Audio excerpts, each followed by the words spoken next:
જિલ્લામાં કડકડતી ઠંડીમાં ગ્રામ્ય વિસ્તારોમાં સિંહોના આટાફેરાથી ગ્રામજનોમાં ભયનો માહોલ છે. લાઠીના ઇંગોરાળા અને લીલિયાના ટીંબા ગામમાં શિયાળાની કાતિલ ઠંડીમાં લટાર મારી રહ્યા છે આ સિંહો. ડાલામથાની લટાર સીસીટીવીમાં પણ કેદ થઈ. લાઠીના ઇંગોરાળા ગામમાં સાવજોએ 4 પશુઓનું મારણ કરતા ગ્રામજનોમાં ખળભળાટ મચી ગયો હતો. 2 અલગ અલગ તસવીર આપણે બતાવી રહ્યા છીએ. એક આજની તસવીર છે તો બીજી ગઈકાલની છે.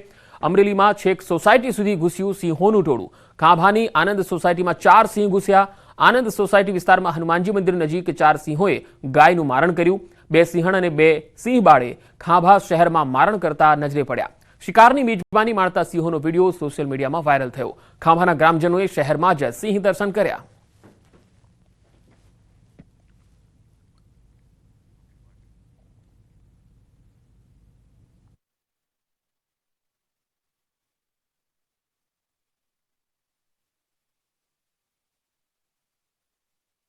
બે વર્ષ સેવાના,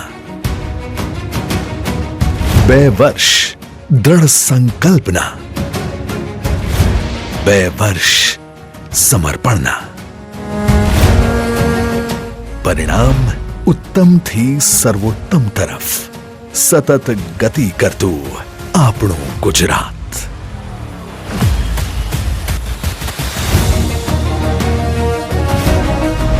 દેશના યશસ્વી વડાપ્રધાન શ્રી નરેન્દ્રભાઈ મોદીના નેતૃત્વમાં અને માનનીય મુખ્યમંત્રી શ્રી ભૂપેન્દ્રભાઈ પટેલના પ્રયત્નોથી રાજ્યના જનજનની સુખાકારી માટે ગુજરાતે વિકાસની એક અનોખી મિસાલ કાયમ કરી છે. ગુજરાતે દુનિયાને બતાવ્યું છે કે ભારતના શહેરોમાં ગામડાઓમાં કેટલા સામર્થ્ય પડ્યા છે. છેલ્લા 2 વર્ષમાં નીતિલક્ષી અભિગમે રાજ્યને પોલિસી ડ્રિવન સ્ટેટ બનાવ્યું છે. મને વિશ્વાસ છે કે 2047 સુધીમાં વિકસિત ભારત અને વિકસિત ભારત માટે વિકસિત ગુજરાત થકી આપણે સૌથી વધારે લીડ કોઈ લે તો એ ગુજરાત લે, અને ગુજરાત હરમેશ દેશનું ગ્રોથ એન્જિન રહ્યું છે, રહેશે.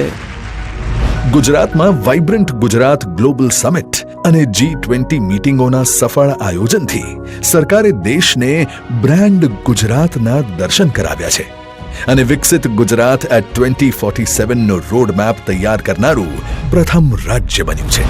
તો છેલ્લા 2 વર્ષમાં સુશાસન ક્ષેત્રે અનેક નવી પહેલોમાં ઉર્જા સુરક્ષામાં દેશમાં ટોપ સ્ટેટ આપણું ગુજરાત, આવાસ નિર્માણમાં પણ દેશમાં અગ્રેસર છે. PMJY માં હેઠળ મળતી સહાય થઈ બમણી. અમદાવાદ મેટ્રો ફેઝ 2 નું લોકાર્પણ.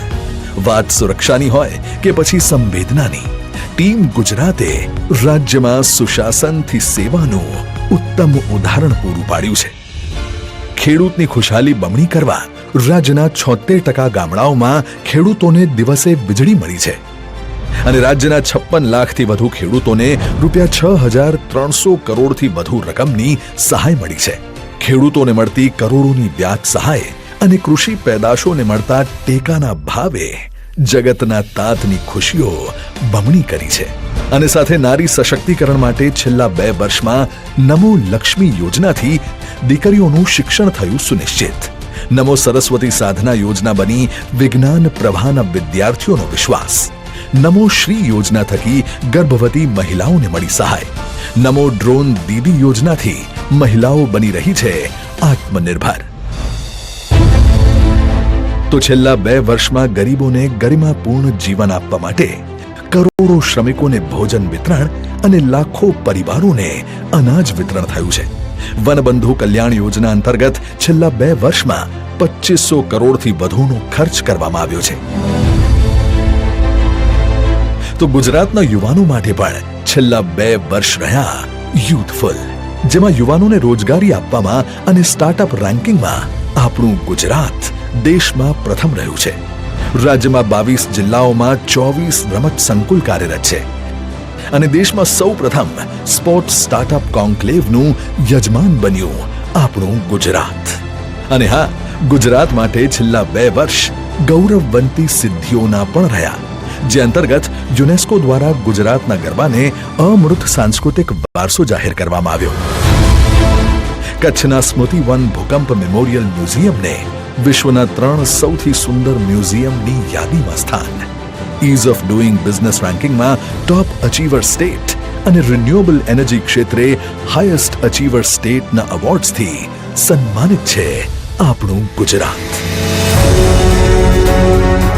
આ માત્ર આંકડા કે સિદ્ધિઓ નથી, આ છે 2 વર્ષ દરમિયાન વડાપ્રધાન શ્રી નરેન્દ્રભાઈ મોદીનું અવિરત માર્ગદર્શન, મુખ્યમંત્રી શ્રી ભૂપેન્દ્રભાઈ પટેલની પ્રબળ ઈચ્છાશક્તિ અને પરિણામલક્ષી અમલના જ્વલંત ઉદાહરણો, જેના દ્વારા આપણું ગુજરાત અગ્રેસર છે અવિરત વિકાસ કૂચ તરફ.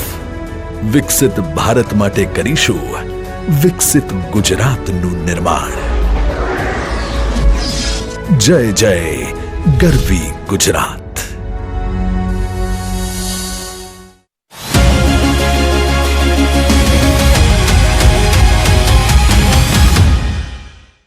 વિશાલ ચારે બાજુ કપાસના ઢગલા, ગ્રાઉન્ડ હોય કે શેડ, જ્યાં જ્યાં નજર કરો ત્યાં સફેદી જ સફેદી. સફેદ સોના સમાન કપાસની બમ્પર આવકથી ધોરાજી યાર્ડ છલકાયું. ધોરાજી આસપાસના ગામડાઓમાંથી મોટી સંખ્યામાં ખેડૂતો પોતાનો મહામૂલો કપાસ લઈને યાર્ડ ખાતે પહોંચતા જ સવારથી જ યાર્ડમાં કપાસના ઢગલે ઢગલા થઈ ગયા. કપાસની ચિક્કાર આવક થતાં યાર્ડમાં પગ મૂકવાની પણ જગ્યા ન હતી. ધોરાજી યાર્ડમાં એક જ દિવસમાં કપાસની 3000 ભારીની આવક થઈ. પુષ્કળ આવક સામે ભાવ પ્રતિમણના 1200 થી 1400 સુધી જ મળ્યા હતા.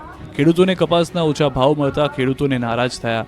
ખેડૂતોએ કપાસમાં કરેલો ખર્ચ માથે પડ્યો છે. ખેડૂતોએ વીઘા દીઠ 15000 રૂપિયાથી વધુનો ખર્ચ કર્યો, જેની સામે ભાવ કોડી ના મળતા રડવાનો વારો આવ્યો. એક મણ કપાસ ખેડૂતોને 1300 રૂપિયામાં પડે છે, છતાં ઓછા ભાવે વેચી ખેડૂતો ખુલ્લી બજારમાં નુકસાન વેઠી રહ્યા છે. ત્યારે કપાસના સારા ભાવ મળે તેવી માંગ કરી છે. સરકાર ટેકાના ભાવે કપાસ ખરીદ કેન્દ્ર ફાળવે અને ટેકાના ભાવે કપાસની ખરીદી કરે તેવી માંગ ઉઠી છે.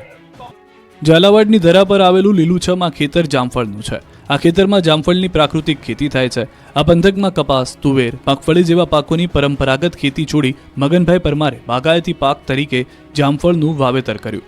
એમાં પણ પ્રાકૃતિક ખેતી પદ્ધતિ અપનાવી અને આજે સિઝનમાં તેઓ મબલખ ઉત્પાદન અને આવક મેળવી રહ્યા છે. વઢવાણમાં મગનભાઈએ 8 વર્ષ પહેલા અંદાજે 1.5 એકર જમીનમાં જામફળની ખેતી શરૂ કરી. ચાલુ સિઝનમાં જ મગનભાઈએ 4000 કિલો જામફળનું ઉત્પાદન મેળવ્યું. દાવા પ્રમાણે તેમને 4 લાખ રૂપિયાની આવક મેળવી છે. મગનભાઈનો દાવો છે કે ઓર્ગેનિક ખેતી કરતા હોવાથી તેમને ક્યારેય માર્કેટમાં વેચાણ માટે જવું નથી પડતું. સ્થાનિક સ્તરે જ બધા જામફળ વેચાય છે અને ભાવ પણ સારા ઉપજે છે. જામફળની સાથે સાથે તેઓ શાકભાજીની પણ ઓર્ગેનિક ખેતી કરે છે. આથી પરંપરાગત ખેતી કરતા ખેડૂતો કરતાં તેમને વધુ ભાવ ઉપજે છે. મગનભાઈ પાસેથી આજે અન્ય વિસ્તારના ખેડૂતો પણ ખેતી શીખવા આવી રહ્યા છે. આવા જ એક ખેડૂત છેક છોટાઉદેપુરના નસવાડીથી આવ્યા છે. તમે ગુજરાતમાં જર્જરિત અનેક શાળાઓ જોઈ હશે કે પછી વિદ્યાર્થીઓ વગરની શાળાઓ જોઈ હશે, તો સુવિધા વગરની શાળા પણ જોઈ હશે. પરંતુ અમે આપને એક એવી શાળા વિશે આજે વાત કરીશું જે શાળાનું બિલ્ડિંગ નવું નક્કોર છે. અનેક સુવિધાઓથી સજ્જ છે આ શાળા. શાળામાં પૂરતા વિદ્યાર્થીઓ પણ છે, પરંતુ નથી તો શિક્ષકો. હા, શિક્ષકોની અછતને કારણે શાળા મરણ પથારીએ પહોંચી ગઈ છે. શિક્ષકોની અછત પર વાલીઓ વિફર્યા છે. 3 દિવસ બનાસકાંઠાના સુઈગામની ડાભી ગામની સ્કૂલને લાગે છે તાળા. 3 દિવસથી આ શાળાના વિદ્યાર્થીઓનું ભણતર બગડી રહ્યું છે. બનાસકાંઠાના સુઈગામના ડાભી ગામની માધ્યમિક શાળામાં શિક્ષકોની ઘટને લઈને લોકો 3 દિવસથી વધુ સમયથી વિરોધ કરી રહ્યા છે, પરંતુ તંત્રના પેટનું પાણી હલતું નથી. એટલે લોકોએ શાળા જ બંધ કરી શાળાના દરવાજાને જ મસમોટા તાળા મારી દીધા. ડાભી ગામની આ માધ્યમિક અને ઉચ્ચતર માધ્યમિક શાળામાં છેલ્લા 12 મહિનાથી માત્ર એક શિક્ષક પર ભૂલકાઓનું ભવિષ્ય ઘડાઈ રહ્યું છે. પરંતુ ધોરણ 9 થી 12